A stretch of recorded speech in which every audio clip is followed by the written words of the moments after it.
ಇನ್ನು ನಟ ಪ್ರಕಾಶ್ ರಾಜ್ಗೆ ಹೊಸ ಸಂಕಷ್ಟ ಎದುರಾಗಿದೆ.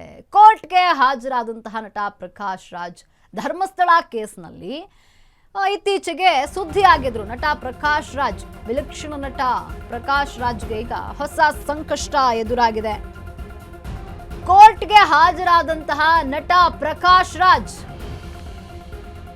ಏನು ಧರ್ಮಸ್ಥಳ ಕೇಸ್ನಲ್ಲಿ ಈಚೆಗೆ ಸುದ್ದಿ ಆಗಿದ್ರು. ಪ್ರಕಾಶ್ ರಾಜ್ ಈಗ ಮತ್ತೊಂದು ಕೇಸ್ನಲ್ಲಿ ತಗಲಾಕೊಂಡಿದ್ದಾರೆ ನಟ ಪ್ರಕಾಶ್ ರಾಜ್.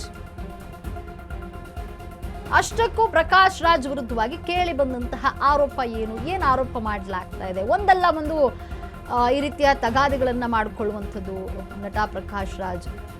ಆಗಾಗ ಸುದ್ದಿಯಲ್ಲಿರ್ತಾರೆ ಈ ರೀತಿಯ ವಿಚಾರಗಳ ಸಂಬಂಧಪಟ್ಟಂತೆ. ಧರ್ಮಸ್ಥಳ ಕೇಸ್ನಲ್ಲಿ ಅವರ ಹೆಸರು ಕೇಳಿಬಂತು.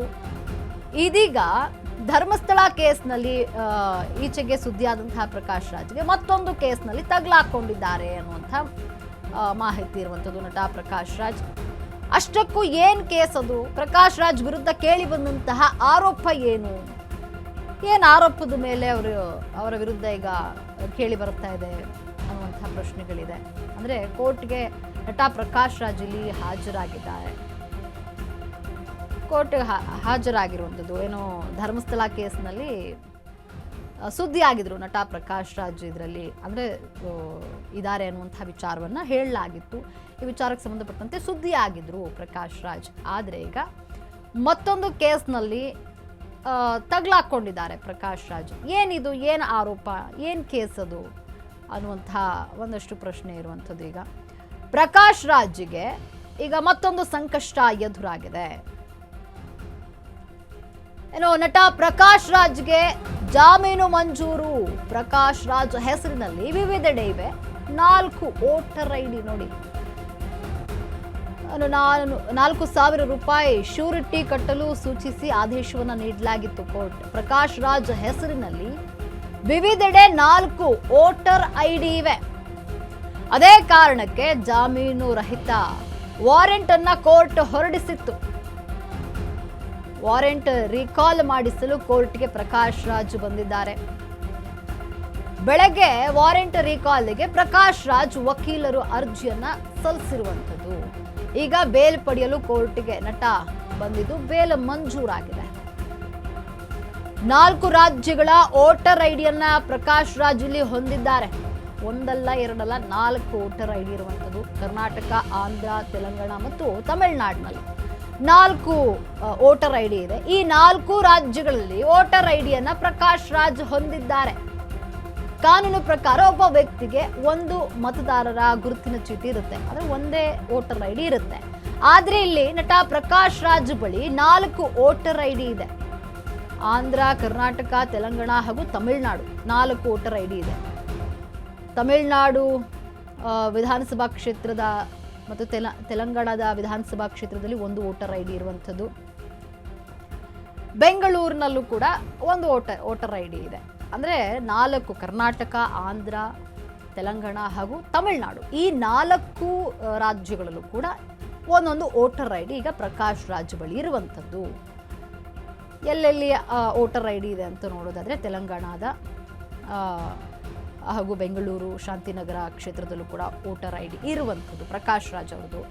ಶಾಂತಿನಗರ ಕ್ಷೇತ್ರದ ಮತದಾರ ಎಂದು ಪ್ರಮಾಣ ಪತ್ರವನ್ನು ಸ್ವೀಕರಿಸಿದರು. ತಮಿಳುನಾಡಿನ ಏನೋ ವಲ್ಸರಿ ವಿಧಾನಸಭಾ ಕ್ಷೇತ್ರದಲ್ಲಿ ಅವರ ಒಂದು ವೋಟರ್ ಐಡಿ ಇರುವಂಥದ್ದು. ಇನ್ನು ತೆಲಂಗಾಣದಲ್ಲೂ ಕೂಡ ಇರುವಂಥದ್ದು ವೋಟರ್ ಐಡಿ. ಬೆಂಗಳೂರಿನ ಶಾಂತಿನಗರ ಕ್ಷೇತ್ರದಲ್ಲೂ ಕೂಡ ವೋಟರ್ ಐಡಿ ಇದೆ. ಅಂದರೆ 4 ವೋಟರ್ ಐಡಿ ಈಗ ಪ್ರಕಾಶ್ ರಾಜರ ಬಳಿ ಇರುವಂಥದ್ದು.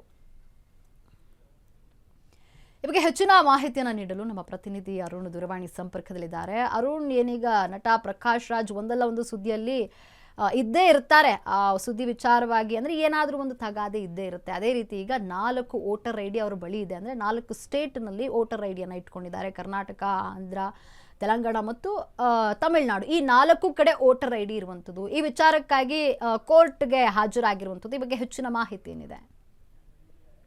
ಏನಂದ್ರೆ ಬೆಂಗಳೂರಿನಲ್ಲಿ ನಟ ಪ್ರಕಾಶ್ ರಾಜ್ ಅವರು ಇವತ್ತು ಕೋರ್ಟ್ಗೆ ಹಾಜರಾಗಿರುವಂತದ್ದು. ಅಂದ್ರೆ ಅವರ ಬಳಿ ಇದ್ದಂತಹ 4 ವೋಟರ್ಗಳು ಏನು ಪ್ರಕರಣ ಒಂದು ತಾಸ್ಕಿದ್ರು ಕೋರ್ಟ್ ಅಲ್ಲಿ ವಿಚಾರಣೆ ನಡೀತಾ ಇತ್ತು. ಈ ಸಂದರ್ಭದಲ್ಲಿ ಅವರ ವಿರುದ್ಧ ಏನು ಕೋರ್ಟ್ಗೂ ಅವರು ಏನು ವಾರಂಟ್ ಇರ್ಬೋದು ಮತ್ತೆ ಸಮನ್ಸು ಸಹ ಜಾರಿ ಆಗ್ತಾ ಇದ್ರು, ಅವ್ರು ಕೋರ್ಟ್ಗೆ ಬಂದಿಲ್ಲ. ಈ ಹಿನ್ನೆಲೆಯಲ್ಲಿ ಕೋರ್ಟ್ ಕಳೆದ 12 ಅಂದ್ರೆ 6ನೇ ತಿಂಗಳು 12ನೇ ತಾರೀಕು ಒಂದು NBW ಇಶ್ಯೂ ಮಾಡಿತ್ತು. ಸೊ NBW ಇಶ್ಯೂ ಮಾಡಿತ್ತು. ಸೊ ಆ ಹಿನ್ನೆಲೆಯಲ್ಲಿ ಇವತ್ತು ಅವರು ಕೋರ್ಟ್ಗೆ ಬಂದು ಬೆಳಗ್ಗೆ ಕೇಸನ್ನ ರೀಕಾಲ್ ಮಾಡಿಸ್ಕೊಂಡಿರುವಂತದ್ದು. ಅಂದ್ರೆ ಈ ಒಂದು ಪ್ರಕರಣ ಏನಿದೆ, ಈ ಒಂದು ಪ್ರಕರಣದಲ್ಲಿ ನಾನು ಏನು 4 ಕಡೆ ಯಾವುದೇ ರೀತಿಯಂತ ಒಂದು ಅಕ್ರಮವಾಗಿ ಒಂದು ವೋಟರ್ ಐಡಿಗಳನ್ನು ಇಲ್ಲ ಅಂತ ಹೇಳ್ಬಿಟ್ಟು ವಾದವನ್ನು ಮಾಡಿರುವಂತದ್ದು. ಮತ್ತೆ ಅವ್ರಿಗೆ ಯಾವುದೇ ರೀತಿಯಂತ NBW ನಮ್ಗೆ ತಲುಪಿಲ್ಲ, ನಮ್ಗೆ NBW ಇನ್ನೂ ಸಹ ನಮ್ಮ ಕಕ್ಷಿದಾರರಿಗೆ ತಲುಪಿಲ್ಲ ಅಂತ ಹೇಳ್ಬಿಟ್ಟು ಅವರ ಪರ ವಕೀಲರು ಒಂದು ವಾದವನ್ನ ಮಾಡಿದ್ರು. ಜೊತೆಗೆ ನಾವು ಮಾಧ್ಯಮಗಳಲ್ಲಿ ಬಂದಂತಹ ಸುದ್ದಿಗಳನ್ನ ನೋಡಿ ಕೋರ್ಟ್ಗೆ ಬಂದಿದೀವಿ ಅಂತಾನು ಸಹ ಹೇಳಿದ್ರು. ಅದ್ರ ಜೊತೆಗೆ ಏನಂದ್ರೆ ಏನು ತಮಿಳುನಾಡಿನಲ್ಲಿ ಒಂದು ವೋಟರ್ ಐಡಿ ಏನಿದೆ, ಸೊ ಆ ವೋಟರ್ ಐಡಿಯನ್ನ ಅಲ್ಲಿನ ಅಧಿಕಾರಿಗಳು ಡಿಲೀಟ್ ಮಾಡಿದ್ದಾರೆ. ಸೊ ಅದನ್ನ ಪ್ರಶ್ನೆ ಮಾಡಿ ನಾವು ಹೈಕೋರ್ಟ್ಗೆ ಅರ್ಜಿಯನ್ನ ಹಾಕಿದ್ವಿ. ಹೈಕೋರ್ಟ್ ನಲ್ಲಿ ಈ ಒಂದು ಅರ್ಜಿಯ ವಿಚಾರಣೆ ಇನ್ನೂ ಸಹ ಬಾಕಿ ಇರುವಂತದ್ದು, ಅಂದ್ರೆ ಇನ್ನೂ ನಿಗದಿ ಆರಂಭ ಆಗಿಲ್ಲ. ಹಾಗಾಗಿ ನಮ್ಗೆ ಜಾಮೀನು ಕೊಡ್ಬೇಕಂತ ಹೇಳ್ಬಿಟ್ಟು ಅವರ ಪರ ವಕೀಲರು ಕೇಳ್ಕೊಂಡಿದ್ರು. ಸೊ ಈ ನಿಟ್ಟಿನಲ್ಲಿ ಕೋರ್ಟ್ 48ನೇ SCJM ಕೋರ್ಟ್ ಅವರಿಗೆ ಜಾಮೀನನ್ನ ಮಂಜೂರು ಮಾಡಿರುವಂತದ್ದು. ಮತ್ತೆ ಅದೇ ರೀತಿ 4,000 ಅಷ್ಟು ಶ್ಯೂರಿಟಿಯನ್ನ ಕಟ್ಬಿಟ್ಟು ನೀವು ಕೋರ್ಟ್ ಪ್ರೊಸೀಜರ್ ಅನ್ನು ಮುಗಿಸಿ ಜಾಮೀನ್ ತಗೊಳ್ಳಿ, ಅಂದ್ರೆ ಜಾಮೀನ್ಗೆ ಅರ್ಹರು ಅಂತ ಹೇಳ್ಬಿಟ್ಟು ಕೋರ್ಟ್ ಸಹ ಹೇಳಿರುವಂತದ್ದು. ಸೊ ಈ ನಿಟ್ಟಿನಲ್ಲಿ ಅವರು ಏನು ಈಗ ಕೋರ್ಟ್ ಆವರಣದಲ್ಲಿ ಇರುವಂತದ್ದು. ಹಾಗಾಗಿ ಏನು ಕೆಲವೇ ಕ್ಷೇತ್ರದಲ್ಲಿ ಅವ್ರು ಕೋರ್ಟ್ ನಿಂದ ಏನು ಹೊರಗಡೆ ಬರುವ ಸಾಧ್ಯತೆ ಇರುವಂತದ್ದು. ಹಾಗಾಗಿ ಈ ಒಂದೆಲ್ಲೋ ಒಂದು ಈ ಪ್ರಕರಣದಲ್ಲಿ ಬಂಧನ ಆಗುತ್ತೆ ಅಂತ ಇದ್ರು, ಆದ್ರೆ ಈಗ ಕೋರ್ಟ್ ಅವರಿಗೆ ಜಾಮೀನು ಕೊಟ್ಟಿರುವಂತದ್ದು. ಲಕ್ಷ್ಮಿ, ಧನ್ಯವಾದ ಅರುಣ್ ನಿಮ್ಮೆಲ್ಲ ಮಾಹಿತಿಗಾಗಿ.